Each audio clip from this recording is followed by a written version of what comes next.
mbokk déglukat yi asalaamaaleykum dal leen jàmm ci Sud FM seen rajo 98.5 kàddu gi di bàyyeekoo ci Ndakaaru comme ni ngeen ko xamee rek li olof Njaay di wax moo ci nekk neen lu def waxu te lu ay di njàmbat bésu tey bi mooy bis bi nga xam ne si moom la ñuy célébrer 8 mars di bés bi nga xam ne si àddina wërngal këpp moom la ñu jagleel jigéen ñi. mu nekk rek bis boo xamee ni si dikkul rek ci neenuk neen dafa am jigéen ñoo xamee ni si dañu xare ba mbir mi daal di toll fii am na ci ay bakkan yoo xamee ni si wadd nañ fa fu mel ni États-Unis ba ñu wëlbatiku nag tey ji daal di jël bis boobu waaye nag ñun Sénégal sax waroon nañoo bañ a jéggaani ndaxte fekk na ci atum 1920 ci jamono ji jigéeni talaatay ndeer def fi jaloore joo xamee ni si kenn mënatul fàtte jigéen kon jigéen bokk na ci taarixu lu bari ci li nga xam ne si moom moo am ci àddina bésu 8 mars bii nag dafa nekk bés bu particulier ndax dafa ñëw ci contexte boo xamee ni si jigéen ñëpp ñu ngi wëlbatiku tey di am benn jooy benn yuuxu mooy li ñu naan autorité parentale partagée maanaam fexe ba doom ji sañ-sañ bi nga xamee ni si wayjur bu góor bi am na ko ci wayjur bu jigéen bi am ko ci ndax dafa nekk jafe-jafe boo xamee ni si ñi ngi dund ak moom ci suñu société mi ngi metti ak ñun te bis bu yàlla sàkk rek nit ñaa ngi ciy wax kon nag du ñu tàyyee di ci wax jamono ji nag dañu dem ba tey ji dafa am benn collectif boo xamee ni si dafa jóg def loolu rek mu nekk yitteem looloo tax tey ji ci suñu studio ñoo ngi fi toog ak Adja Ndeye Marième Ndiaye rédactrice en chef bu Sud FM ci waxtaan bi man ak moom ñoo koy seq tey ji ak suñu gan ñi ci gan ñi Marie-Louise Diouf bu autorité parentale partagée suñu yitte moom déjà teew na ci studio bi ñu di ko sant di ko gërëm ci ak teewaayam benn ak lépp li nga xam ne moo nekkoon yitte mu bàyyi ko ñëw fekk si ñu wane na ni mbir mi nekk na loo xamee ni si lu ko soxal la kon nag ni may def rek moo di mes belles dames dama leen di souhaiter d'abord une bonne journée de 8 mars yàlla def mu bañ a nekk suñu mujjanteelu journée 8 mars ñu yàgg a toog di ko célébrer ma daa leen di bàyyi nag ngeen nuyoo ak mbokku déglukat yi nga xam ne si ñoo ñuy déglu Adja Ndeye Marème. Adja Awa maa ngi lay nuyu di la sant di la gërëm di rafetlu kàddu yi nga xam ne moom nga seede jëmale ko ci wàllu 8 mars muy kàddu fàttali ci fan la ñu jaar ci xeex bi jaaru jigéen yi ba tey ji ñu am bés bi nga xam ne góor ñu bëri dañ ñoo ko ñee parce que ñoom it ñu ngi laajte bés boo xam ne dañ leen ko war a jagleel man à chaque fois li ma leen di tontu rek moom mooy ne xeex leen battez-vous pour avoir ce qu'on a pu avoir parce que ñun nekkul loo xam ne dañoo xëy rek am ko loo xam ne c'est une fruit lutte bu yàgg boo xam ne suñu ay mamati maam ñoom ñoo ko mëne ba tey ji nag moom moo ñu conduire fii comme sànq yaa ngi koy tudd tamit fàttali nga talaatay ndeer nekk na histoire boo xam ne du fay à chaque fois dañuy faral di ko nettali ñi nga xam ne ñoom ñooy suñu doom yi ndax ñun suñu yaay nettali nañ ñu ko ba tey ji ñu mën ko nettali suñu doom yi donc nekk na benn fierté sénégalaise boo xam ne dañ ko war a magnifier ñu ngi sant tamit di gërëm Nani Marie-Louise Diouf moom mooy coordonnatrice collectif autorité parentale suñu yitte moom mi nga xam ne comme ni nga ko waxee wàcc na yitteem yépp ñëw tey ngir seddoo ak ñun ci thème d'actualité bi nga xam ne thème bu am solo la boo xam ne tey jii tout au long de la journée Sud FM seen rajo dafa fas yéene def ab taxaw seetlu ci wàllu googu ndaxte boo leen dégloo ci suñu édition yu ñu def tey ci suba on est revenu en long et en large ci autorité parentale gis-gis bi nga xam ne moom la ci diine am gis-gis bi nga xam ne tamit moom la ci yoon am ak tamit yan perspective la ñuy dem concernant donc li ñuy tuddee autorité parentale partagée dinañ ci gën a yaatal ak suñu gan bi nga xam ne moom mooy Nani Marie-Louise wante ñu ngi xaarandi tamit ma jigéen bu AJS association des juristes sénégalaises incha allah bu teewee rek waxtaan bi dina gën a yemb kon Nani Marie maa ngi lay bàyyi nga nuyoo ak suñu mbokk auditeurs yi. waaw salaamaaleykum maa ngi nuyu seen auditeurs yëpp. di leen remercier ci tribune bi ngeen ñu may nii ñu mën a partager ak population bi ak toutes les femmes suñu inquiétude concernant l'autorité parentale. En fait le collectif autorité parentale suñu yitte mi ngi juddu spontanément après un post Facebook qu'une des nôtres a fait benn femme Ndeye Maguette je la salue au passage moo def benn post Facebook en disant que mënul voyager sans doomam donc du coup ce post a été viral ñëpp partagé ko en l'espace de 2 heures de temps on a eu 300 partages et plus de 500 commentaires du coup ñun ñëpp on s'est dit que c'est un réel problème dans la société sénégalaise boo xamante ne war nañ ci mën a waxtaan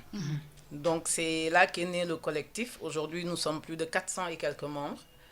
des femmes mais il y a également ay góor yoo xamante ne comprendre nañ sujet bi comprendre nañu lan la ñu bëgg comprendre nañ que ce n'est pas dirigé contre eux et ñi ngi ci biir di ñu jàppale. Voilà. Donc le collectif, on a décidé d'en faire le sujet principal du 8 mars, parce que le 8 mars bëggatuñu arrêté si feetu niroole def ay sabar ay mbumbaay dañu bëgg léegi parce que c'est la journée des droits de la femme. On a plus envie aujourd'hui de régler les petites lois obsolètes, on va dire lois yi nga xamante ne adapté tuñu suñu jamono, parce que le monde a évolué, jigéen évolué na. Je voudrais juste cadrer un peu le débat pour ceux qui crient au féminisme du féminisme moo ñu tax a jóg. Jóguñu pour ne on est soit l'égal de l'homme wala dañu bëgg dépasser góor, parce que xam nañ suñu rôle ci société bi. Góor am na jigéen am na ku nekk ak sa rôle et ku nekk doit remplir son rôle pleinement. On comprend parfaitement suñu rôle, mais dañuy dem benn instant ba monde bi évoluer de telle sorte que mënuloo joxe bopp rocc làmmiñ. Donc du coup je pense qu'on va développer plus si vous avez des questions. Mais suñu principalité aujourd'hui, c'est surtout l'autorité parentale partagée. L'autorité parentale partagée, ça veut dire parce que si on prend compte article 277 du code de la famille, dafay wax ne góor mooy exercer autorité parentale si doomam, en tout cas durant tout le mariage. Mais maintenant suñu séparé woo, pourquoi góor di continuer di ko exercer, surtout bu dee dañu jël xale bi jox ko yaayam. Voilà. Donc on s'est rendu compte que c'était un petit souci parce que ça a éveillé beaucoup de choses. Moi personnellement, pour avoir été victime de cette situation-là, donc je sais que pas teguwul ci yoon, mais teguwul ni mu war a tegoo. Et aujourd'hui, cette autorité parentale-là, en cas de séparation par exemple, il y a des hommes qui l'utilisent comme arme envers la femme. Bien sûr. Waaw, pour bloquer la, parce que góor ñu bare c'est pas tout le monde, am na ñoo xam ne ñu ngi def seen wareef, ñu ngi continuer de gérer seen doom même en cas de séparation, mais góor ñu bare, une grande majorité des hommes quand ils sont divorcés de la femme, on sent au Sénégal que dañuy divorcer doom yi tamit. Waaw dañuy fase ndey fase doom. donc il faut dire le terme waaw. Exactement. dañuy fase yaay ji ba pare. fase waale doom yi. Fase doom ji, c'est ça. Voilà. léegi yaa ngi koy tudd léegi Nani Marie, parce que yaa ngi ne tout est parti ci benn post boo xam ne da ngeen ko def ci Facebook, gis ne affaire bi am na ampleur, donc mu nekk loo xam ne jigéen ñi ñu ngi ko doon souffrir en silence. Exactement. léegi ndax mën nañu xam tey ji en tant que collectif yan tànk jéego ngeen jot a def ngir rek fexe déjà pour massifier seen combat bi, fexe ba jigéen yëpp wuyu ci leen. Déjà on s'est réunis waxtaan ci plusieurs discussions, on a créé plusieurs groupes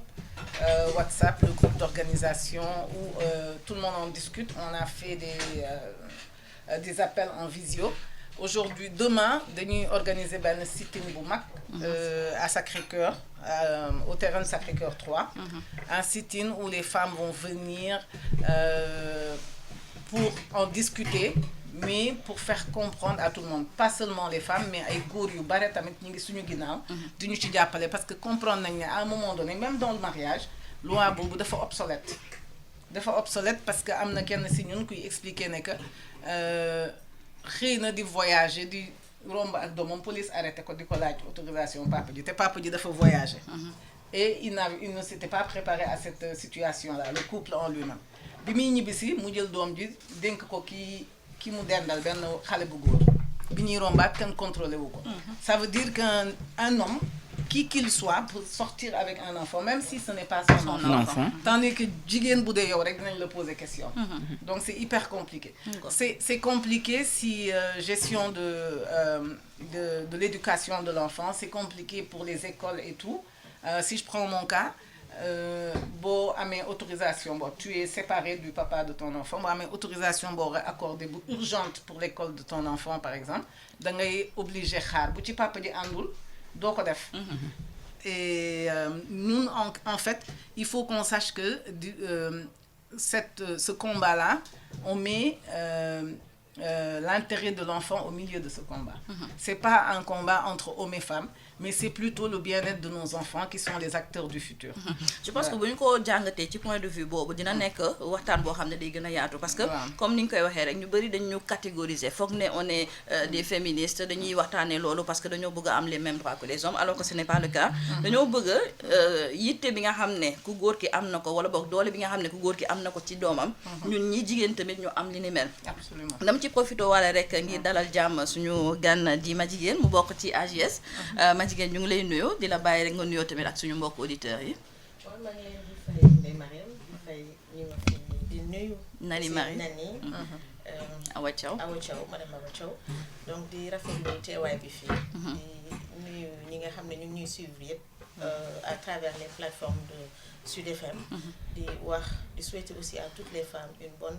et une belle célébration du 8 mars. xam naa li ñuy wax ne tu prends le train en marche mais liñ la rawee bëriwul. Nani Marie sànq mi ngi expliquer par rapport ak li nga xam ne moom mooy autorité parentale. que dafa mel ni ku góor ki lañ gën a privilégié que ki nga xam ne moom mooy ku jigéen ki ndax mën nga ñëwaat ci wàllu code de la famille autorité parentale lan moo ci dëxëñ lan mooy fondement bi. waaw boo xoolee nag ci Sénégal fii dafa am loo xam ne moom moo tënk famille muy li ñuy wax le code de la famille muy code boo xam ne dañ ko taxawal depuis 1972 muy code boo xam ne lépp lu jëm ci diggante góor ak jigéen lépp lu jëm ci sëy lépp lu jëm ci ndono lépp lu jëm ci wayjur ak doom code boobu moo ko tënk te code boobu aussi dañu dem ba gis ne at yi di dem je pense que bi may ñëw maa ngi dégg Nani di ko wax ñu gis ay dispositions yoo xam ne xëy na ñun dañ jàngal ne c'est discriminatoire faralul wala ñoŋalul ak yelleefu doomu aadama rawatina bu jigéen ak bu xale. te boo xoolee dañ koy fàttali Sénégal dafa adhéré ci lépp luy convention ci au plan international ak régional buy suqal jigéen ak xale. mais boo xoolee code bi tey dafa waroog lu ni mel rawatina nag yenn ci articles yi ñu mën ci citer l'article 277. bi nga xam ne tey collectif bi ne parentalité partagée suñu yitte ci loolu la jublu. dañuy rappeler du benn boobu rek je pense que xëy na sama naataango yi am na yuñ ci jukki. L'article 196 bi wax sur le refus de paternité. C'est discriminatoire. L'article 111 bi wax ci l'âge légal du mariage jël jigéen jox ko 16 ans góor 18 ans c'est discriminatoire. yeneen article 152 bi nga xam ne sax ak 553 soo ko jàngatee day am ay incidence ci lii nii ñuy wax. parce que tey boo xoolee ci article yooyu dañ ne l'homme est le chef de famille. et à ce titre il exerce la puissance paternelle soo jàngatee article 277 boobu daf lay wax ne ci principe bi mooy que ne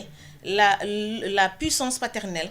est exercée dans le cadre du mariage par les deux parents mooy jigéen bi ak góor bi mais problème bi mooy soo xoolee loolu ñu édicté noonu ci alinéa bi ci topp dañ ne la ci biir sëy bi góor bi moo détenir la puissance paternelle. te boo nee puissance nga ni doole. soo nee paternel nga dégg le terme pater. qui relève de l'homme. kon nga gis ne tey naam dañ ko wax noonu mais ci jëmmal bi sax da ngay gis ne góor mooy gën a mën a exercer cette puissance paternelle di ko rappeler toujours aussi ci code de la famille bu Sénégal la notion d'autorité parentale n'est pas consacrée c'est la puissance paternelle qui est consacrée. mooy cëral boobu ñu jox góor bi surtout parce que ci principe dañ bind ne ñoom ñaar ñëpp a koy exercer sauf ci yenn exception yi mooy que ne tey dañ ne su fekkee ne tey papa jooju reconnaître xale bi mu ñëwaat ci article 196 refus de paternité su fekkee ne papa jooju reconnaître xale bi yaay ji mooy exercer cette puissance paternelle ñu ne bu fekkee ne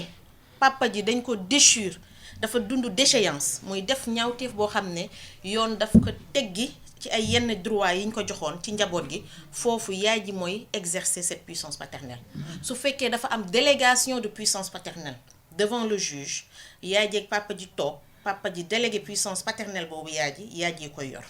wala sax divorce jot ñu jox la garde et l'administration légale de l'enfant à la mère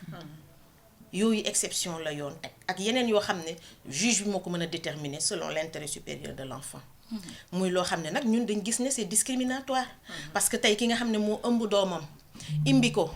yar ko yiir ko bañ nañ ko ba dañ naan la mère est la gardienne naturelle de la famille. Absolument. mais tey ci jëmmal bi yenn droit yi amuñu ko ci parce que nag damay rappeler ni AJS dafa taxawal li ñuy wax ay boutique de droit boutique de droit di ay concept ay makkaan yoo xam ne dañuy def de l'assistance juridico-judiciaire dañuy def conseil dañuy def assistance accompagnement mais ci prise en charge boobu ñuy defal nit ñi li ci gën a bëri mooy femmes yi dañuy ñëw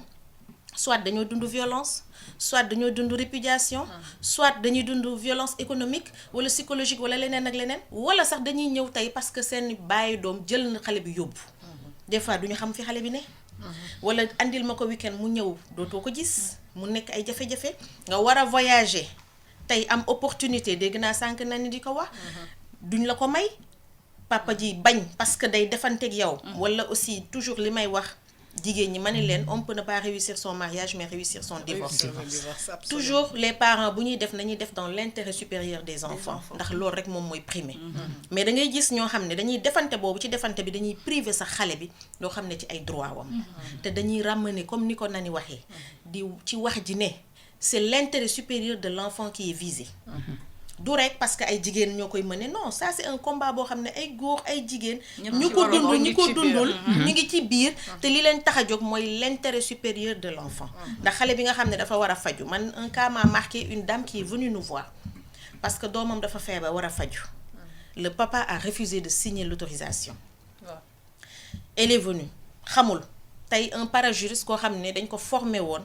ci lépp lu jëm ci wàllu yoon ñu nekk dans nos relais dans les communautés comme bàjjanu gox yeeg relais yi ñu former leen kookoo ko référé bi mu ñëwee quand elle nous a expliqué la situation on a fait ce qu'on appelle une demande d'autorisation de sortie parce que yoon teg na ay exceptions mais ñaata jigéen na ko xamul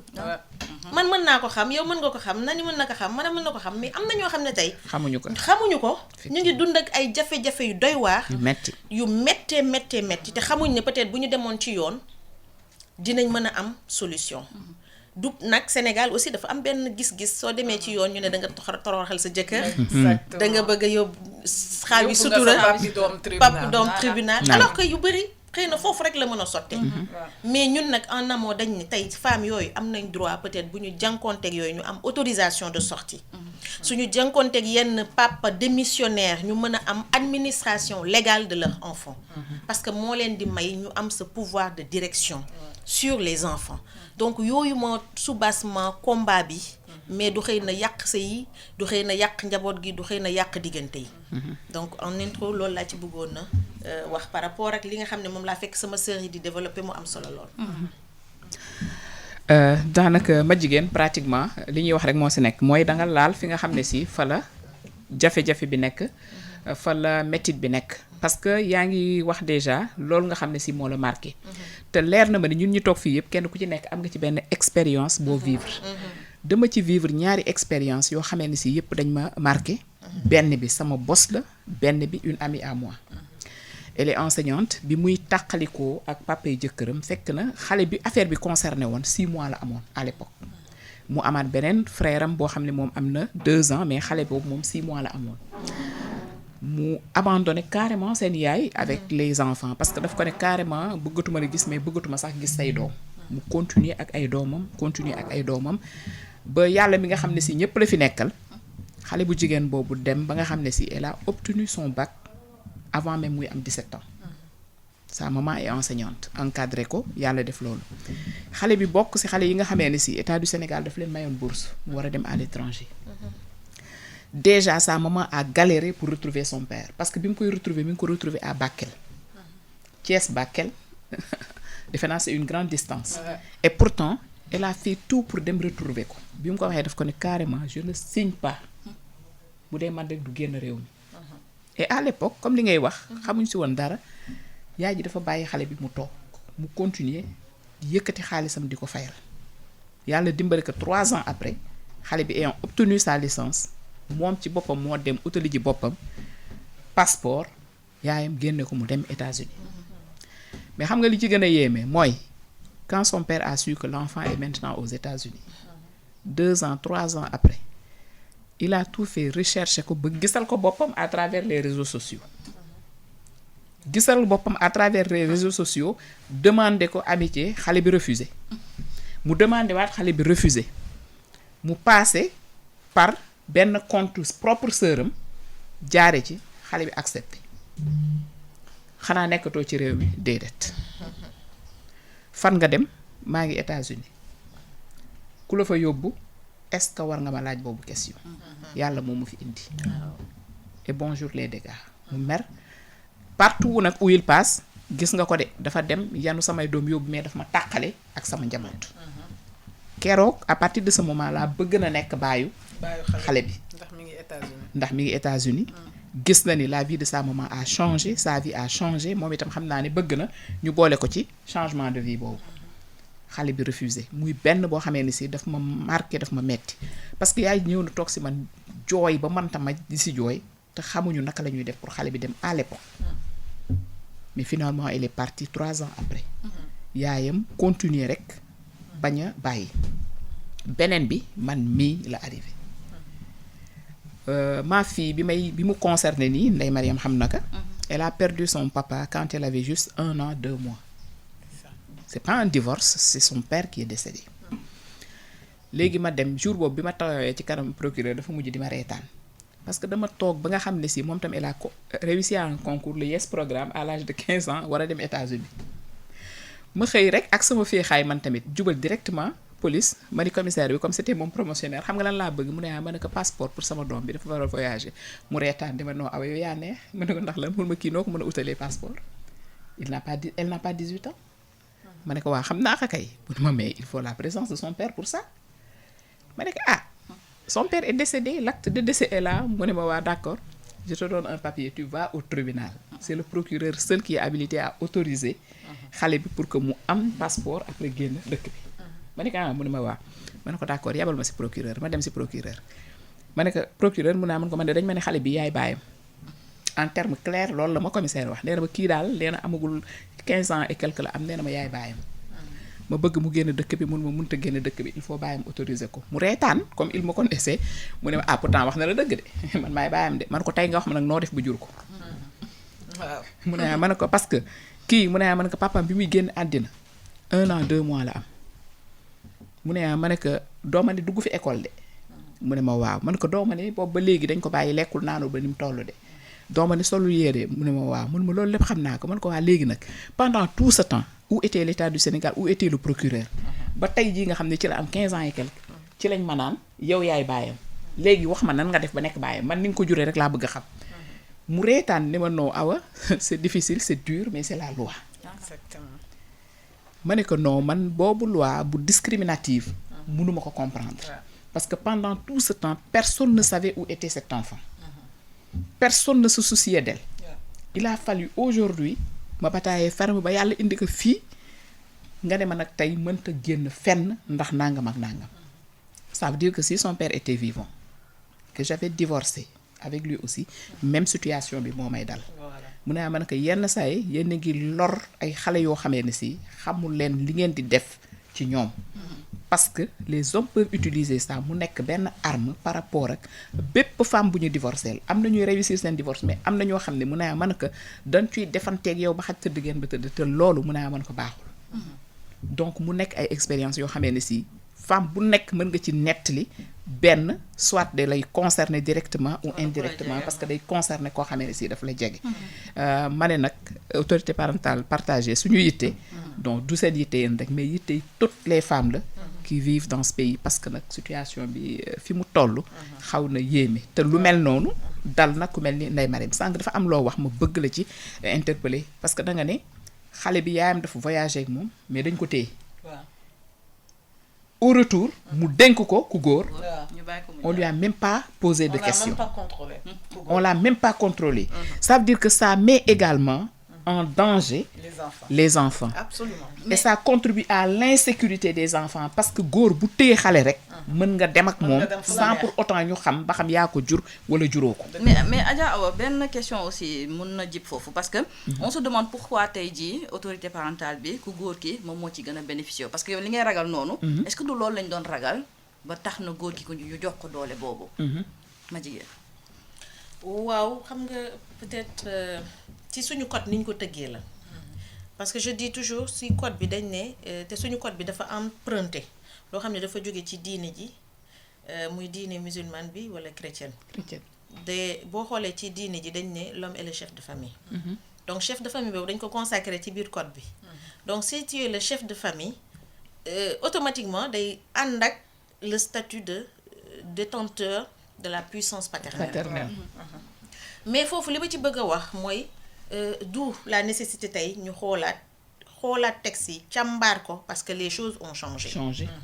À tous les niveaux nag. Les choses ont changé. Mais ma jigéen 1972 ak léegi dafa yàgg. Plus de 50 ans. Ce que je veux dire, c'est-à-dire beaucoup d'eau a coulé sous les ponts. Mënuloo voter une loi sur la parité. Ba pare nga am une loi comme ça encore qui est obsolète parce que les choses ont tellement changé dans la famille. Ba code de la famille ni mu taxawee woon en 1972 waru ko taxawee léegi jamono ji. Aujourd'hui góor ñu bare dañ naan dama bëgg jigéen jabar juy liggéey buy xëy di liggéeyi buy participer avec moi dans les besoins des enfants dans la charge de la maison ak yëpp mais en même temps tu veux tout ça mais en fait il faut que les gens sachent ce qu'ils veulent il faut mu clair aussi mënuloo jógloo jigéen ñi ñu dem liggéeyi ñoom ñëpp ñu takk seen kii naan tubéy ñaari loxo koy takk sër ñaari loxo koy takk après derrière nga ne je suis toujours de contribuer aux charges du ménage. Voilà, je suis toujours le chef de famille. Pour moi, pour l'intérêt supérieur de l'enfant, Nani Marie, si bien... il faut le dire, c'est de l'égoïsme déguisé. Non, en fait, man, je ne veux pas me mettre à dos les hommes parce que man, wax jooju ñu naan ñii dañuy wut émancipation de la femme, man, c'est pas mon combat. Man, loolu intéressé wu ma. Parce que pour man, benn góor raw ma, surtout ma. Il a son rôle, j'ai mon rôle. Et sama rôle ci société bi est primordial. Tey bu ma jurul kenn du taxaw. Muy góor di jigéen. Voilà. Donc, la femme aujourd'hui, bu taxawee di xeex émancipation, ça xeeb boppam la. Te man dama gëm sama bopp. Man laajtewuma émancipation parce que je suis émancipée. Je ne suis au-dessous de personne. Mais, situation bi fu mu toll mooy, comme elle disait tout à l'heure ma jigéen, ni ñuy réussir mariage, nañu war di réussir divorce. Surtout bu amee doom. Parce que les enfants n'ont pas demandé à naître te ñi ngi gàddul àq parents yu bari ñi ngi amel àq seen kii. Il y a des situations isolées aussi où c'est la femme mooy jël doom ji di ci chantage baay ji am na. Mais c'est des cas vraiment isolés. Parce que yaay qui connaît la fibre maternelle sauf une personne bu dérangée bu am problème kii xam na ne yaay du jël doomam pour yóbbu ko ci lu bon wala def ko lu bon. Doom dafa sax ci xolu yaay bokkul avec la partie paternité où ils peuvent c'est rare nga dégg ñu ne yaay ji dafa dem abandonner doom yi mais papa ji moo fase yaay ji bàyyi fa doom yi. Ce n'est pas une guerre entre les hommes et les femmes. Mais li ñu bëgg ci loi bi mooy tey même suñu séparé woo qu'on puisse prendre les décisions soit d'un commun accord soit que la femme en cas d'urgence puisse le faire. On a une des nôtres bu waroon dem Mali pour faji doomam mu dem faji doomam. C'est vrai qu'il y a des textes de contournement comme disait ma jigéen tout à l'heure. Wax nañu kii mais procédure yi dafa gudd. Ba pare femme yu bari xamuñu ko. Ma toog sama école doom yónnee ma benn note ne ma elle a été choisie pour faire un voyage pédagogique. Léegi il faut nga indi passeport am ak xaw ma lan ak lan ak lan. Tout de suite je pense elle a 15 ans ma fille. Passeport j'écris à son père. Ne ko il lui faut un passeport parce qu'on est séparés. Mais j'ai envoyé ce message le 24 janvier. Jusqu'à aujourd'hui je n'ai pas de réponse. J'insiste. Le monsieur me dit sa doom bu naree tekki enfin souhaité wu ma la sa doom tekki parce que tu ne le mérites pas. Comme si doom ji yow rek yaa ko jur. Voilà pour l'instant man rek maa ko jur parce que man maa koy fayal jàng maa koy jox mu lekk maa koy jox mu naan ñu ngi ci même ville bi même réew mi. En fait, nous, les femmes, on ne peut même pas contraindre les hommes à prendre leurs responsabilités quand il le faut. Tu te rends compte, on te parle d'un projet pédagogique. D'où man machi bénéficier. Mais dans la projection de l'homme, il a l'impression que man machi n'a bénéficié. Et il y a tellement de cas, on a partagé tellement de cas dans le groupe qu'à un moment donné, on a envie de faire le groupe. Parce que dans la nuit de défilé, est-ce qu'ils sont normaux? Donc du coup, au lieu de chercher des solutions de contournement, tout ce qu'on demande, c'est que l'autorité parentale soit partagée. Même en cas de mariage et tout, ni pas pour mener jëlee décision yaay mën na ko jëlee décision ni bu ñu divorcé tamit yaay ji bu dee moom moo yor gàdd xale juge yi tamit aujourd'hui au Sénégal bu divorce amee lu ñuy yàkkamti mooy na dem madame aussi bien le mari que la femme séparation la ku nekk na dem madame ba yenn affaires yi qui tournent autour de l'enfant qui sont très importants duñ ko régler au niveau du juge dès l'instant que le juge t'accorde la garde de ton enfant ce même juge pourrait dire que yow yaay autorité légale u xale bi décrété ko je ne sais pas ma jigéen si je me trompe disposition légale mais moom la loolu la waroon def mais li ñuy lijjanti mooy pension alimentaire bi ñuy versé cette pension alimentaire qui ne sert à rien d'ailleurs parce que mënoo ci fay scolarité dundal ci xale bi dans la grande majorité des cas doyul dara ak jamono fi mu toll pension yi sax dañ ko war a xoolaat mais am na ñoo xam ne sax duñ ko joxe am na ñoo xamante ne buñ ko joxee ñaari weer arrêté ko boo tombee si jigéen bu fier ni man mu ne la téyel sa xaalis sama yoon nekk si du la topp du ci daw mais il y a des cas yoo xamante ne il faut juge bi mu trancher ko parce que tu ne peux pas dire kii mooy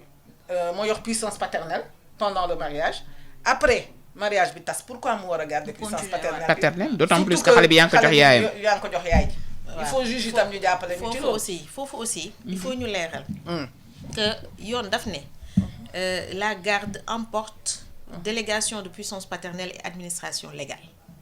xam nga moo tax may wax ne toujours lii dafay baax ñuy xamal jigéen ñi ñun suñuy àq ak suñuy yelleef le problème nag mooy même su fekkee ne texte yi daf ko wax xam nga suñu texte yi des fois du leer ci yenn aspect yi beneen bi mooy ni ñu koy mise en application bi mooy des mooy tey da ngay dem bureau des passeports yow yaay nga am la garde de l'enfant te nee naa la juge yi man dama ciy am des situations yoo xam ne su ma woowee le juge qui a donné la décision il m'a dit mais madame Bakhoum la garde emporte délégation de puissance paternelle et administration légale parce que ki nga xam ne moo yor la garde moo yor la direction de l'enfant moom moo war a jël toutes les mesures yi nga xam ne dafay jëm ci ñoŋal xale bi protéger ko droit à l'éducation droit à la santé à la sécurité donc tey jii bu fekkee ne dañ la jox la garde de l'enfant normalement booy voyager boo yóbboo la décision waruñ la imposer impérativement cette autorisation parce que en principe tu as la garde mais tu as l'administration. mais ma jigéen da nga ne waruñu la donc ça veut dire que au niveau du bureau des passeports donc ils sont au courant que yow en tant que yaay su fekkente ne ñëw nga yow kese mën nga joxe autorisation mais ils ne l'appliquent pas. non tu as la garde aussi bien tu as au niveau du bureau des passeports aussi bien à l'aéroport que la police des frontières je pense que du jigéen ñi rek la ñu war a former. waaw àddina yëpp la ñu war a former. moom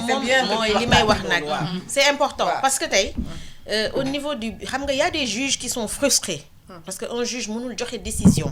wane ne man maa autorisé man maa jox ki garde xale bi ki yor garde bi je pense que kooku moom lépp direction xale bi yëpp moom moo ko yor mais da ngay ñëw bureau des passeports on t'exige nga dem papa ji signer alors que c'est pas normal donc ça aussi c'est un besoin de formation de nos ci service yëpp de notre administration muy police muy gendarmerie muy police des frontières comme au niveau du bureau des passeports parce que xëy na ñi xam soo andee décision bi dinañ établir le passeport mais am na ñoo xam ne ils t'imposent cela dañ koy imposer alors que ce n'est pas normal parce que y a la décision qui t'a conféré la garde même si nag si la xam nga fii Sénégal duñu attribuer souvent la garde exclusive des enfants la garde elle est partagée parce que le papa a un droit de visite donc yow yaay mënoo yóbbu xale bi loolu aussi dañ ko def pour protéger l'enfant mooy li ñu doon wax rek jël xale bi def ko arme de guerre ça on doit l'éviter moo tax le papa a ce droit de visite qu'il doit exercer kon booy yóbbu xale bi aussi war nga ko mën a informer comme li ngeen wax saa ngeen waxtaanee ko mais le fait qu'on puisse laisser l'article 277 comme tel loolu c'est discriminatoire il faut impérativement un changement ñu consacrer la notion d'autorité parentale pour que ñoom ñaar ñëpp mën ci gis seen bopp mais aussi pour que bu ñuy jël décision ñoom ñaar ñu mën ko jël de façon conjointe wala bu fekkee ne yaay papa ji il est dans l'impossibilité que la maman puisse prendre les mesures qu'il faut xam nga comme sànq li nga wax ne papa ji décédé na papa ji bu décédé tu as le droit jël certificat de décès bi dem demander l'administration légale de l'enfant parce que lépp xale bi yaa ko yor d'autant plus bu dee majeur amul problème ici au Sénégal la majorité c'est 18 ans donc tant qu'il est mineur yow yaa ji kenn ki ci waajur yi décédé na surtout décès sax ci condition yi nga xam ne yoon moom la tëral ne su amee yaay ji wala benn parent survivant bi mooy continuer l'administration légale de l'enfant mais duñ ko respecter donc yooyu noonu ay jafe-jafe la yoo xam ne tey dañ ko war a fexe dindi ko mais beneen aussi élément bu important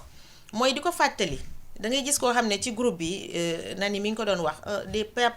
pères démissionnaires alors que xamuñ ne abandon de famille délit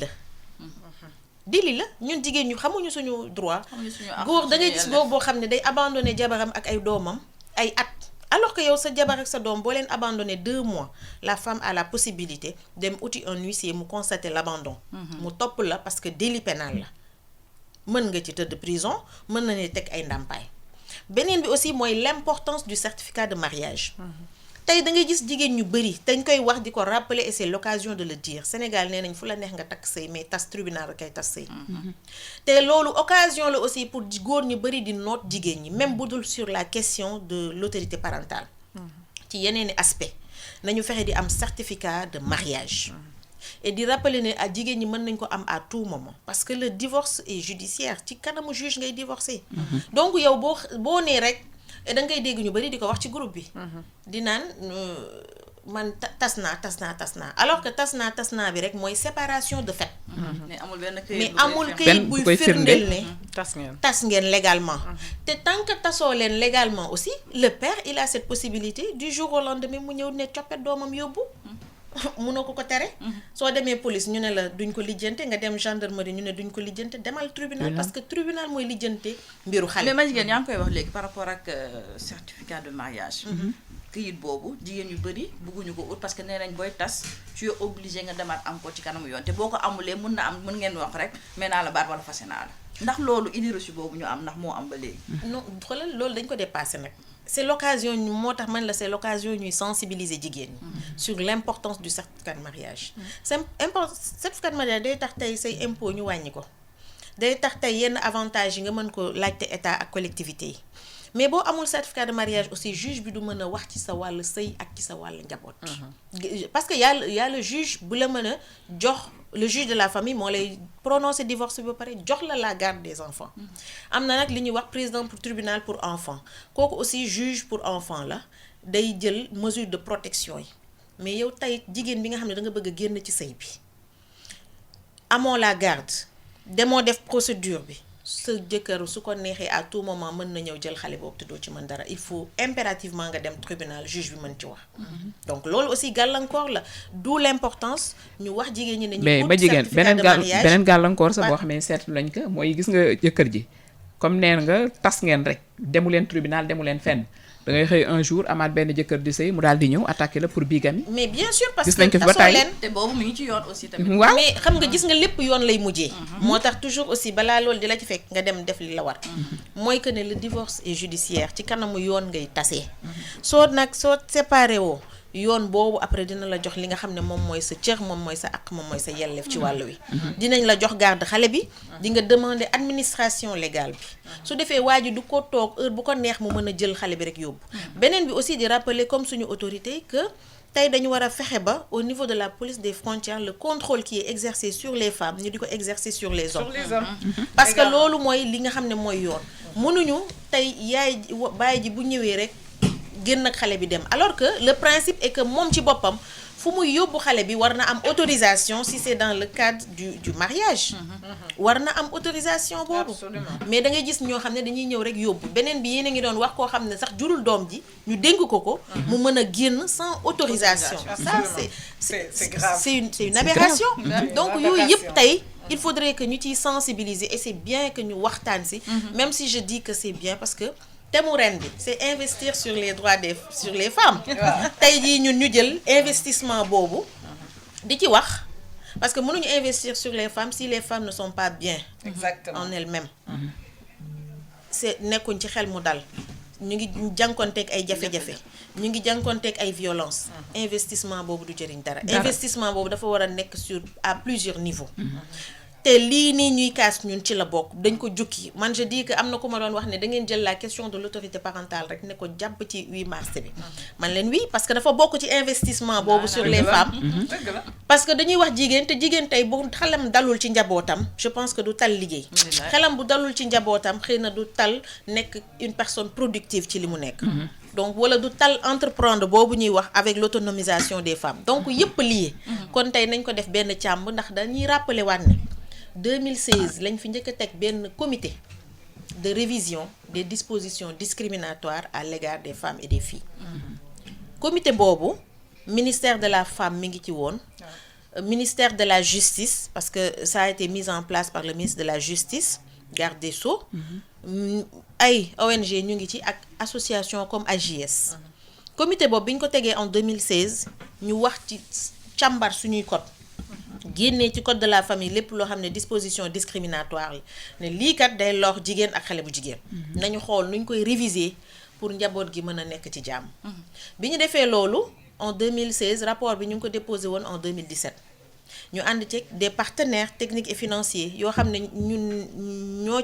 ci taxaw mais depuis boobu chaque fois bu ñu interpeller le ministère dañ naan c'est dans le circuit administratif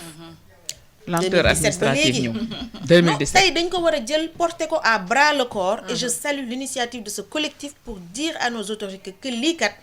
bëgg-bëgg la ñun la impacté ñun ñoo koy laajte et comité boobu mi ngi fi au même titre que le comité qui avait révisé ñu fexe ba xoolaat document boobu ñu defoon nan lañ koy génneewaat càmbar ko xoolaat ci d'accord ko mais xool mën a nu ñuy réviser lépp luy disposition mais mën a aussi teg suñu code de la famille ci norme yi yaa ngi koy wax léegi lenteur yi am ci application yeeg wala jël yenn décision yi léegi tey jii par rapport ak autorité parentale parce qu'on parle de loi obsolète ndax fi mu nekk nii sentir ngeen ne am na engouement de la part de ñi jiite pour rek tey jii affaire bi jëm kanam parce que amoon na benn ndaje bu amoon entre je pense que ministère de la famille ak premier ministre ba mu jëloon ay engagement le conseil interministériel voilà ñu bëggoon xam léegi est-ce que tey on ressent cette nécessité bi nga xam ne pouvoir public yi ñoom jël nañu ko pour mettre en œuvre lépp lu jublu ci wàllu coppite yi ñuy indi ci loi yi xamoo ne Sénégal chaque rencontre internationale EPU yeeg CSW dañ koy interpeller ci fu mu toll ci wàll ak yelleefu jigéen ñi xale yi et chaque fois question yi dafay ñëwaat fan lañ ci toll parce que ay organisation de la société civile ñu nañuy def ay rapports parallèles dañuy dugg ci ay ndaje di wax condition Sénégal di wax fan lañ ci toll donc yooyu noonu aussi ak rapport bi nga xam ne ministère bi daf koy def yóbbu ko défendre ko donc tey ji day wane ne am na lu fi ne joxoñ nañ leen ci baaraam ne leen tey nañ ko saytu fexe nuñ ko saafarawee ministre de la femme keroog ci rencontre boobu ñëw na ci partenaires yi fa nekkoon ñëw nañ ci société civile bi ñëw nañ ci suñu présidente bu AJS madame Aminata Fall Niang mi ngi fa woon te loolu yooyu la ñu wax ak ñeneen donc tey nañu fexe ba lépp luy gàllankoor jigéen nañu ko dindi ministre bi nag joxe na engagement wam pour fexe tey ba loolu nekk une réalité le document est là nañ ko génneewaat. waaw mais ma jigéen engagement boo xamee ni si yaa ngi ko jël te yéen depuis 2017 ngeen introduire lenn loo xamee ni si waxaguñ ci dara est-ce que loolu aussi dal na xel dafa mel ni volonté politique bi ay la yéwén nag nekku fi. non volonté politique bi moom lay wax léegi ma ni new fi woon. waaye comme nee na wax na ci. waaw ñun kay dañ koy li ñuy wax dañ koy. jox le bénéfice du doute. fexe ba rafet njort comme ni ñu koy waxee sax moom la ñu war a wax rafet ci njort ne. nii mu ko waxee xëy na dina ci jàppee noonu ba mbir yi am di coppite parce que dañ doon wax ne mbir mi wàllu société civile rek la woon. mais tey ñëpp ci dugg. nenee ngi ci journaliste yaa ngi ci docteur yaa ngi ci ñeneen a ngi ci. donc loolu noonu tey ñi koy dund ak ñi ko dundul yëpp xam nañ l'importance de la question. et dinañ ci def li nga xam ne moom moo ci war pour changement yooyu am. parce que li may wax aussi nañu plaidoyer la. nañu contenir nañu maintenir le rythme. fexe ba tey suñuy autorité xam ne ñii kat li ñuy wax rek c'est pas dans le feu de l'action. mais lu ñu bëgg la. te dañ ci taxaw suñu yitte la. parce que suñu yitte la collectif bi tudd. donc nañ ci taxaw les candidats aujourd'hui au présidentiel. on leur demande de l'introduire dans leur programme. jigéen ñaa ngi leen di xool jigéen ñaa ngi leen di déglu waaw ku ko boolewul ci sa programme nag ne compte pas sur nous je parle à toutes les femmes. waaw nañu maintenir rek yàgg nañu dugal suñu bëggee kii jigéen ñi rek def affaire yi ci kii mais bon la mise en œuvre toujours dafay des. poser problème waaw c'est des promesses. parce que yenn saa yi day promesses yi moom elles sont très belles. écrit noir sur blanc et cetera mais dans la pratique moom. foofu tout le temps fa la ñuy pêcher. moi je pense qu'il n'y a aucun frein à ce que ñu def lii. ñi ngi wax tout à l'heure de religion de trucs mais même religion yi religion tuuteelu benn religion tuuteelul jigéen. non. benn religion ne met la femme en dessous du dessous. keroog maa ngi déglu benn oustaz si 2STV il disait que góor dafa moo war di toggal doomam sax jabaram mais ñun ñoo ko respecté wu. ah ñun on est d'accord on peut tey sans la femme société bi mënul dem. parce que la base de l'éducation ñun ñoo koy joxe donc loin de nous l'idée de vouloir prendre quelque chose qui appartenait aux hommes c'est pas le combat. Mais aujourd'hui dañu bëgg à la limite oyofal leen charge bi sax dafa diis pour ñu waxee ko noonu pour ñu bañ a xeex. gis nga ñun daal bi dafa diis ci ñoom. de telle sorte que des fois daf leen di jaxase ba ñuy def naka sudul noonu. donc léegi dañ ko bëgg a diviser ñun ñu bokk ko ñun ñëpp di discuter yëpp di waxtaanee lépp même su fekkee on a des discordes parce qu'on n'est plus ensemble. Mettre au cœur de nos relations l'intérêt principal de nos enfants parce que xale yi ñoom ñooy les acteurs de demain ñoom ñooy les présidents les ministres du futur donc ces gens-là doivent être bien il ne faut pas qu'on crée une génération de frustrés. Et il y a tellement de séparation il y a tellement de mésententes même dans les couples yu dëkk ci benn kër de telle sorte que ça impacte les enfants day impacter xale yi donc situation bi nu mu demee ni ñi ngi ñaan suñu sit-in bi ñuy def j'insiste encore là-dessus suba wowuñu fa jigéen ñi kese góor ñi nga xamante ne ils comprennent que aujourd'hui la société ne peut être tenue qu'avec 4 bras ñu ñëw ñoom ñëpp teewee ko ñu waxtaanee ko lépp lu ñuy waxtaanee la ah donc en gros c'était vraiment ça suñu volonté juste éclaircir les choses cadrer le débat parce que am na ñu commencé di xataraayu ci réseaux sociaux yi di wax ne waa dañoo bëgg jël suñu ay droits dañoo bëgg kii ce n'est même pas ça. man pour man loolu pour régler ko il faut que communication yi genre émission ndaje yu mel nii ñu koy gën di bari amal parce que tamit incompréhension bi lu koy indi moom mooy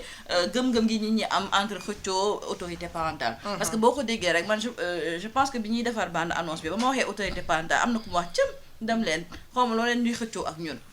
te du loolu du xëccoo affaire bi comme ni ngeen ko waxee lu ñu war a partager la lu góor mën ci doomam jigéen war kaa mën donc je me dis que genre waxtaan yi xam naa dinañ ko gën a biral ma jigéen xam naa yow moom incha allah doo fi géej parce que tamit bëgg nañu mu nekk suñu yitte comme ni ko association bi di defee léegi Nani Marie xam naa dañuy ñëw rek ci yéen fu mu nekk nii lan mooy seen plan d'action parce que yaa ngeen di dajee am ngeen ay groupe WhatsApp mais est-ce que vous avez prévu des activités yu gën a large yoo xam ne ñëpp dinañ ci mën a bokk. D'abord on a lancé une pétition bi on espère que ça atteindrait un certain nombre de voix de signataires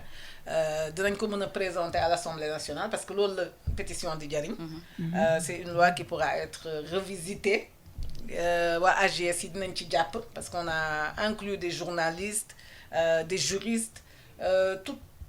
personnes dans la population boo xam ne war na ci mën jàpp boole nañ la ci kii bi suñu première activité aujourd'hui parce que dajee guñu concrètement ñu na sauf à part ñi xamante seen biir ma jigéen maa ngi koy soog a gis tey donc c'est un truc qui a été virtuel et qui a eu une ampleur boo xamante ne on s'est dit lii dañ koy jàpp tey dootuñu ko bàyyi ba muy sotti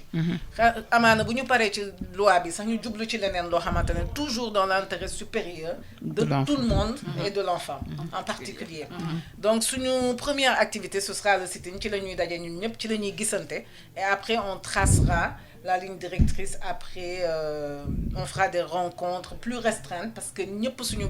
dajaloo de wax ji de mën na bëre te duñu déggoo donc il faudra qu'il y ait des personnes décisionnaires ñu dajaloo waat def ay rencontres pour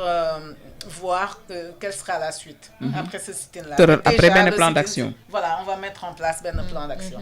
voilà kon xam naa ñu bamtuwaat ko rek donc suba association autorité parentale suñu yitte dafa fas yéene amal benn grande mobilisation au niveau du terrain Sacré-Cœur di ci woo mboolem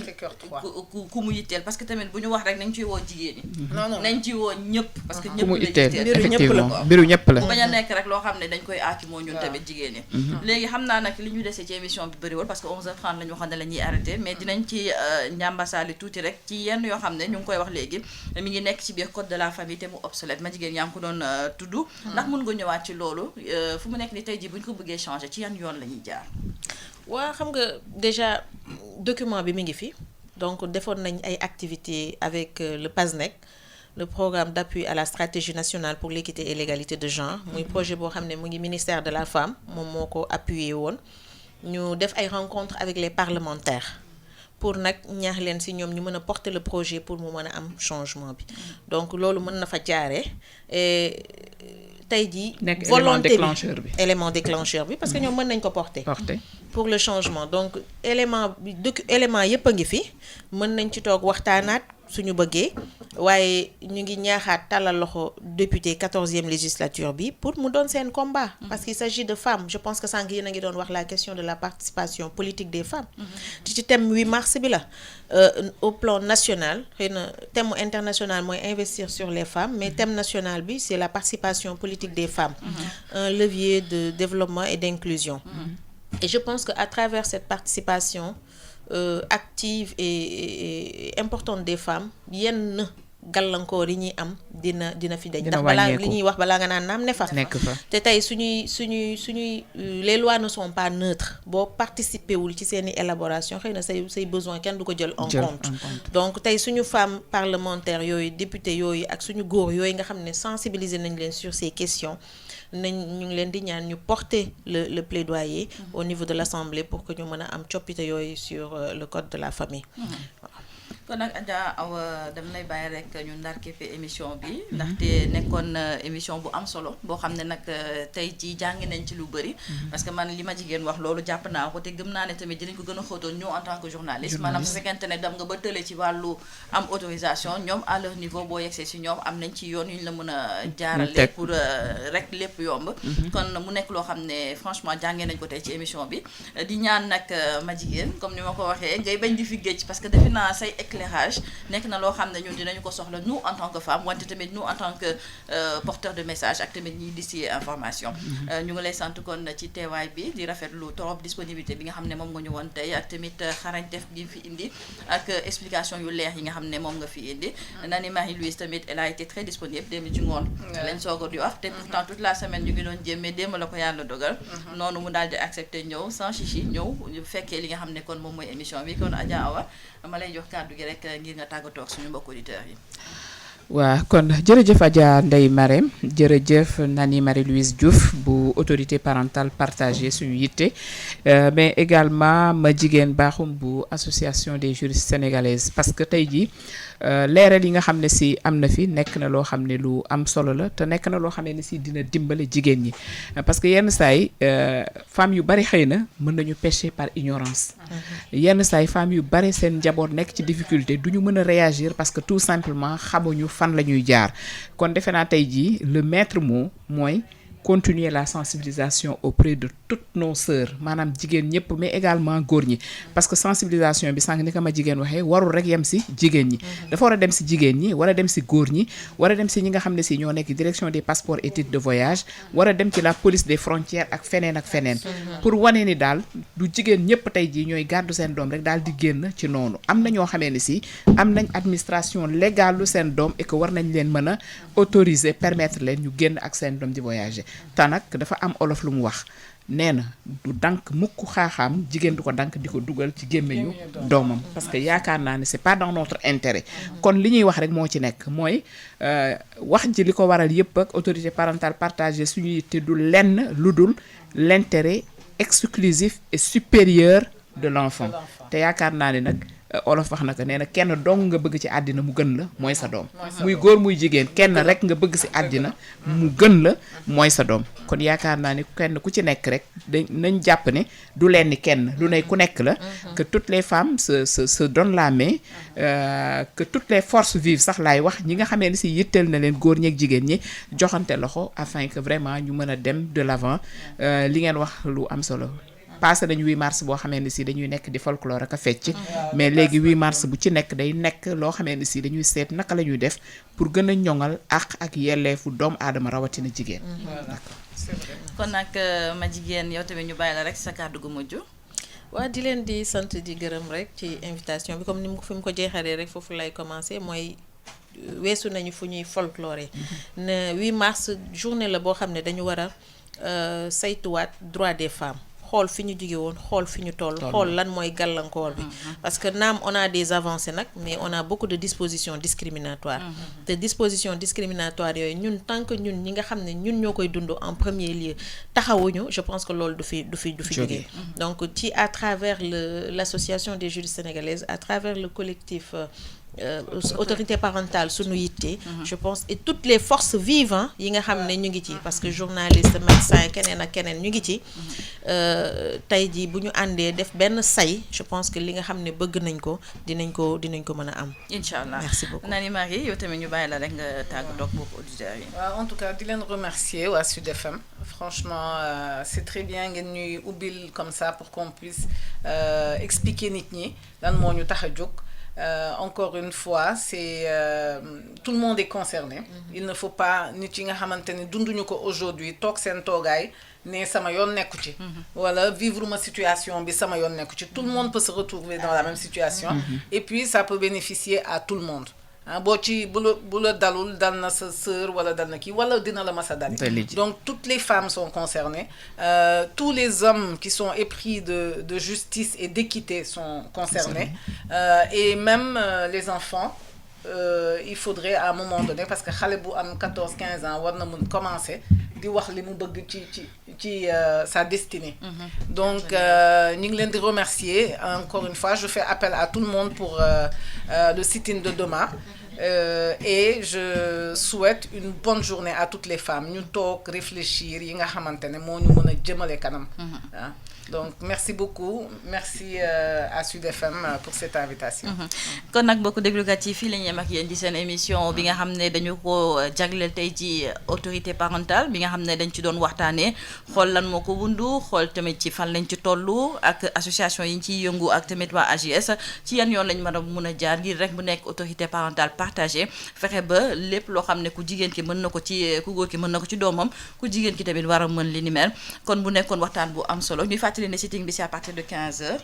terrain Sacré-Cœur 3 léegi dañ leen di bàyyi rek ak Amadou Moustapha Dian ak tamit Mati Diop c'est la réalisatrice qui est basée en France donc qui est notre invitée spéciale dans la page culture bi nga xam ne moom moo nar a am bu ci kanamee Mati Diop seq na waxtaan ak Amadou Moustapha Dian ñëwaat na tamit ci sujet d'actualité yi autorité parentale elle en a parlé wax na tamit ci violence yi nga xam ne femmes yi dañu koy subir loolu yëpp kon ci waxtaan bi nga xam ne moom lañ leen di bàyyi rek daal di gunge émission bi ñu ngi leen di sant di leen gërëm ci seen déglu di leen wax rek ngeen wéy di suivre programme Radio Sud FM